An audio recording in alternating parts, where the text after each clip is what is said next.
Welcome to this special Hanukkah Comics-kah edition of Amusing Jews Show and Tell. Over the past year, we've had the pleasure of interviewing several comics creators, talented writers and cartoonists whose graphic novels would make perfect Hanukkah gifts for the sequential art lovers in your life. Here are 8 recommendations, one for each night of the Festival of Lights. Daisy Goes to the Moon is an adaptation of a novella written by Matthew Klitzstein, inspired by real-life Victorian author Daisy Ashford, who published her first book when she was just 9 years old. Cartoonist Rick Geary gives the whimsical and mind-bending story a visual stylization drawn from Alice in Wonderland, The Wizard of Oz, and late 19th and early 20th century comics. Daisy is lured to adventure by a rocket ship as she decides to go to the moon with a man named Mr. Z.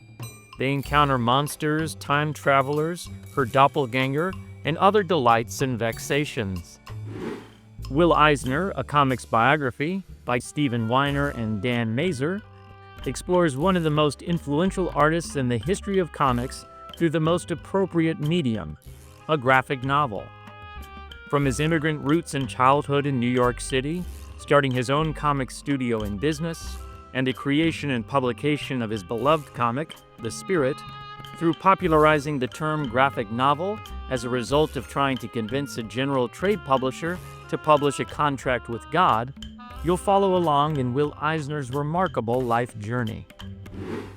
Honoria, A Fortuitous Friendship, the debut graphic novel of Janice Shapiro, follows Honoria, the daughter of Sarah and Gerald Murphy, who invented the literary summer on the Riviera in the 1920s. Honoria is accustomed to her parents' endless parties with such luminaries as Scott and Zelda Fitzgerald.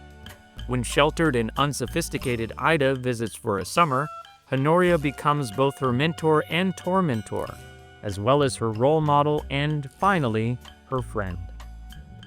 Ken Kremstein takes us back to the years spanning 1911 and 1912 in his graphic novel, Einstein in Kafkaland, How Albert Fell Down the Rabbit Hole and Came Up with the Universe. At that time, Prague was home to both Albert Einstein and Franz Kafka. The trajectory of the two men's lives intersected in uncanny ways, as did their shared desire to tackle the world's biggest questions in Europe's strangest city. Einstein in Kafkaland reveals the untold story of how their worlds wove together in a cosmic battle for new kinds of truth. The Woman with 50 Faces, Maria Lani and the Greatest Art Heist That Never Was, by Jonathan Lackman and Zachary J. Pinson, is a revelatory graphic biography chronicling the elusive life and tumultuous times of Maria Lani, a Polish-Jewish aspiring actress who, in 1928, flew into Paris claiming to be a famous German actress and persuaded 50 of the era's top artists, including Marc Chagall and Henri Matisse, to immortalize her in paintings and sculptures. In 1931, as legend eventually had it, Maria and her husband Max Abramovitz vanished without a trace. Or did they? In Dr. Werthless, Harold Schechter and Eric Powell give a detailed account of Dr. Frederick Wertham, the infamous psychiatrist who, in the 1950s, was a leading voice stirring up anti-comic book hysteria. But Wertham also had a noble side, opening a clinic in Harlem for disadvantaged African-American patients and playing an important role in the desegregation of the nation's schools. Believing that murder could be abolished through a proper understanding of the mental and social roots of criminal violence, he took a humane approach to some of the most notorious homicidal maniacs of his time, while simultaneously exploiting their stories for his own commercial ends. Amy Kurzweil's Artificial: A Love Story documents her family's efforts to preserve their history through unusual means. At the center of the story is Amy's father, renowned inventor and futurist Ray Kurzweil, who has long been saving the documents of his deceased father, Frederick, an accomplished conductor and pianist from Vienna who fled the Nazis in 1938. Now Frederick has returned. Through AI and salvaged writings, Ray is building a chatbot that writes in Fred's voice, and he enlists his daughter, Amy, to help him ensure the immortality of their family's fraught inheritance.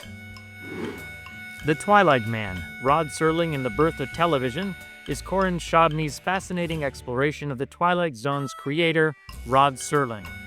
Before Serling became the iconic master of science fiction, he was a struggling writer who had to fight to make his voice heard. He challenged the networks and viewership alike to expand their minds and standards, rejecting notions of censorship, racism, and war.